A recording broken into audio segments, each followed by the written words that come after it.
May pagkat panapon king Laguna Grace Sirutao, yak po sa Ibiza ni Kakayong Talapamalita.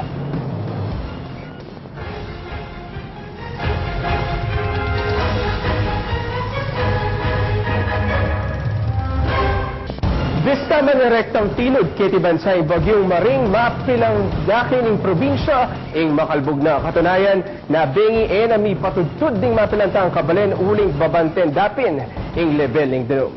Magpatrol Ernie Manyo.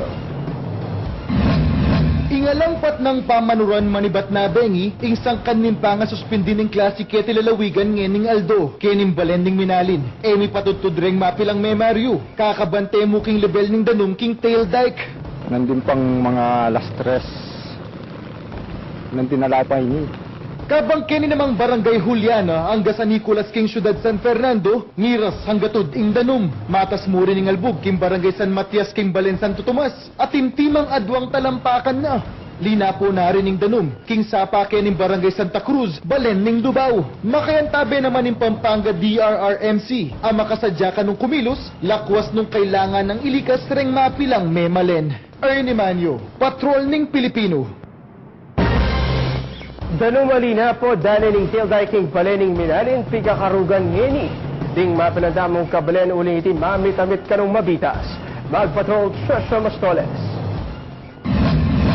Kabuka sa magbante ding makiupaya daring miyay ruang barangay, king balening Santo Tomas. Nakasi adalalan ding tao ampong saken, ing daning itining barangay Mesa Lipit king balening Bakulod, makukulkuling dalan, uli ning alangpat ng pamagdagos ning danum. Daan po ito, daan pong yung nagkukwari namin. Dito po dumadahan. Pero ngayon, Ngayon po, sa madaling salita hindi na pwede.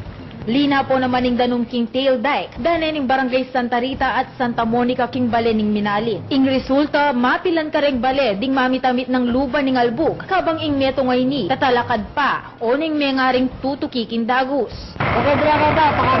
Anya naman ding memalen, misaup-saup na king pamag sandbagging.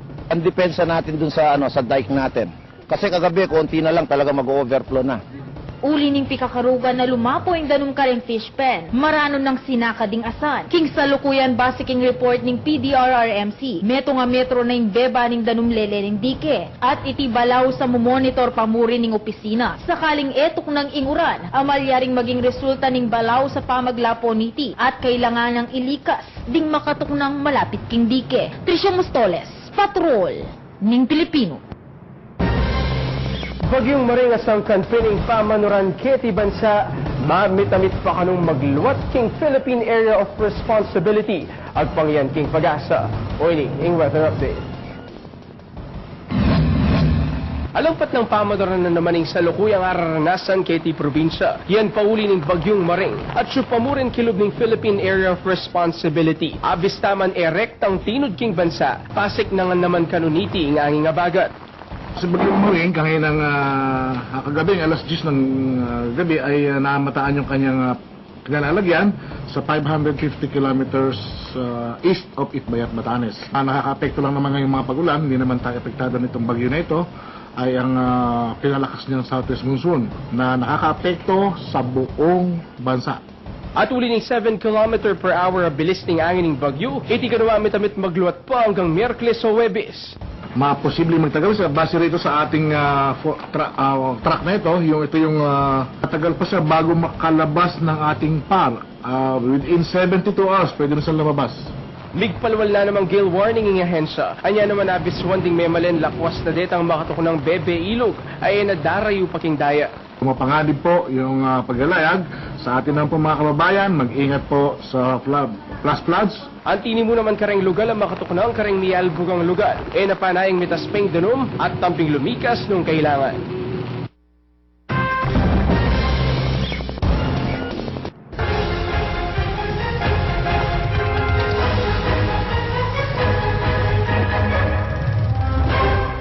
Mapilang dakay ng balening guagwa ing makalbog na naman. At para king live update ng balitang yan, kaya betamong ini, it's Trisha Mastoles. Trisha, kumusta king balening guagwa?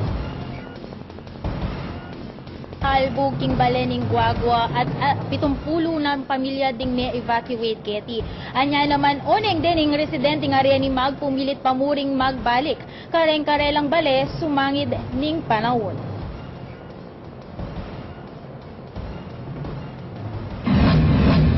Imbis sa mamasada o misaup-saup na muking pamag-sandbagging, ding tricycle driver sa Reniking Natividad Balening Guagua. Lina po kasing danun king sapa ning San Jose, sangkan bang dumagosing danun paluwal king dalan. Nahihirapan kami kasi hindi kami masyado makadaan dito sa daanan namin papuntang Natividad. Okay, anong ginagawa nyo? Ito, nasasambag kami para makadaan kami. Kasi anong inaalala nyo po? Baka lalong lumaki ang tubig, hindi tuluyan kami, hindi makakapagmasada, hindi kami kikita. King sumangit muring dake ning barangay San Jose. May siraing magsilbing railing ning sapa. Anya naman ding anak alampat ng manyalong king darago sa danu. Masakit kasi yung pangabengi po tadas mama ko ning malakas sauran na naman. Amo kasakit maglikas bengi. Kete king barangay Ascomo, may kada 32 pamilya ding in-evacuate na bengi. King daycare center ay ni, pauli ning albu. Oning ding evacuees, pilit pamuring may magbalik, kareng-karelang bale. Kasi meron kami mga hayop dito eh. May mga ano. Kaya hindi niya kagad maiwanan. Bumalik muna kami. Pero babalik mamaya. At king oras pingay ni ngening ugtu, masikan pamuri ning uran, at masikan pamuri ning dagos ning danom keti king Porac River. At anya lina po ing danom na bengi miapektuan, ding mapilang bale keti king Purok 7 Ascomo. At nung makanano kakatasing danom, akit king bale nga ito. Ano na, buhay anak, nakita. Puputang alas 5, tanah ko kalne. Anya naman alang patugot ang makisabing kapitan, alumikas na ding may Mario Lakwas delikading sitwasyon. So manatili muna sila doon dahil kung hindi mag-normalize yung weather, yung gumanda yung panahon, hindi kami mapalagay na manatili sila dito siyempre. Sumangit ning albog, ding aliwa, aisipan ng mandakapito, king mialbog ang dalan. JV may nga ko namang food assistance ing lokal ning Balen para karetang may Mario Pino, karetang evacuees. Basta kung nutalok yan domo, dening sinabi da rin kaya katamong manungkulan bang alis siya na pining trahedya. Iba't ketiking masikang pamanuran. Samantala, kaugnay nitang balita dam nandin patungkol ketang tail dike, mika pamipulong naman ing PDRRMC ding mapilang manungkulan maging ding barangay officials at po ing gobernadora ning lalawigan patungkol ketang piligrong malyaring dalan nitang pamaglapo niting Gugu Dike uling keti pinkanu or Gugu River uling keti kanu manibat itang danum ibat king masikang uran anya naman miapektuan keti ing balening minalin ampong Santo Tomas anya naman ing Earth Dike, proyekto nga ning DPWH, ing 34 million peso project ning DPWH, miapektuan anya naman mapilang dake niti ing Nebitas. Anya naman ing lokal o ing Kapitolyo inutos ding hanggang manungkulan Mika Jumbo sandbag ka rin pansamantalang proteksyon ketang mesirang dike. JV? Okay, Trisha, dito ang sandbags na reta, dito ang kebit datang pansamantala. Kasi sabi na ng Pag-asa, malyari ka nung magluwat pa yung bagyong maring king Philippine Area of Responsibility, kilog ni 3 hanggang 4 pangaldo. Sapat na ba dito? Kasi, syempre, expecta mo mas dagol pa yung volume ng tanong, mamalyaring dumagos kita king dani ng tail dike. Sapat ba ita? At nung sakaling sapat na ng backup plan na ng daring manungkulan. Okay, JB, ita kasi nga originally kasi sandbagging niya mo yan o ninging gobernadora tiwala ya it dening jumbo sandbag sa reti deta de mo naman detang ginamit daketan transverse dike king dane ning Bacolod anya naman tiwala ing gobernadora deti magsilbi sakali man datang ing masikang pamanuran. JV. Okay. Fresh, last question na mo. Banggit mo din kitang report mo na pansamantala nilikas dala ka rin evacuation centers kita king daycare center, sabi mo na.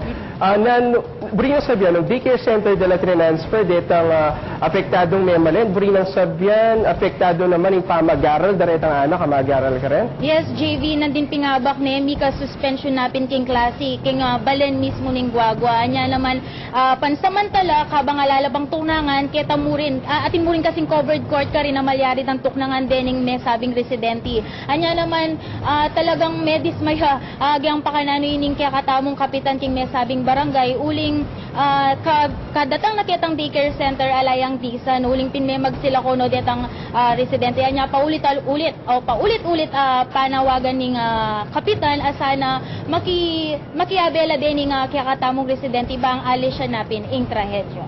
Okay, Trish, ikit mo yung sitwasyon na rin kabalanta mo ka rin. Nano ing aparti pa kay evacuation center, of course, sa patitan nano pang aliwa pang pamangailangan daw?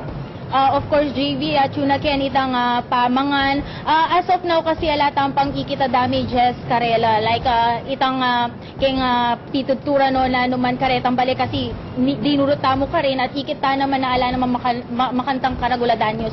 Mupin itapin may magtas no karetang gamit da. Anya naman ing anya randangi ni siguro is itang pamangan itapin assistance kailanganan da para kareting local government unit. JV. Okay, dakalas salamat. Yan. Baka lalo naman yan po, Mastales. Oh.